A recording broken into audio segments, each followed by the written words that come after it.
So last set ng workout natin for day 2, Sir Virgilio, ano po tayo, triceps. So gagamit tayo ng bench, and then click natin or set natin yung dumbbells sa 5 to 15 pounds. So light tayo dito, skull crusher yung tawag sa workout na to. And then yan, more isolation sa triceps. So light dumbbells, prepare natin. Okay.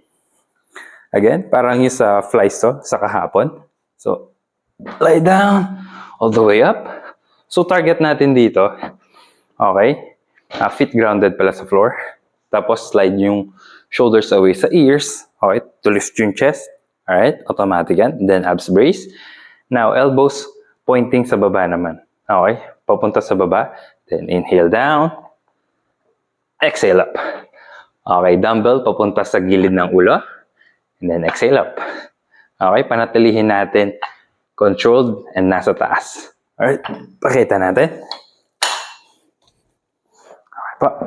So, ganun yung form kanina. Inhale, exhale up. So, check.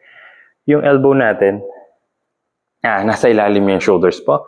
So, bend up.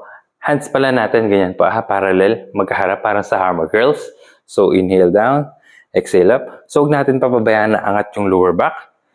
Keep tight yung core natin, yung abs. Okay pa? Again.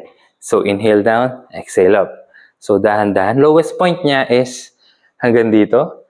Tapos, pagka sa dulo na ng mga counting, ito konting assist. Pwedeng i-move forward na konting elbow. Move forward na kung gano'n. Tapos, sabay. Sabay taas. Okay? Pero kung kayang walang ganun po, kayang stiff, strict siya, much, much better. Alright? So, pakita natin with resistance. Again. So, like so. Yan. Align siya. Hindi siya nandito po. Hindi siya nasa baba. Diretso. As much as possible. Tapos, elbows pointing doon sa baba. Inhale. Exhale up. Alright? So, dalawa. Imagine. Inhale. Exhale. So, ito pagka konting assistance na momentum. So, pagbaba, pagod na, hirap na. Ganun. Okay pa. So, check. Konting swing forward. And then exhale all the way up.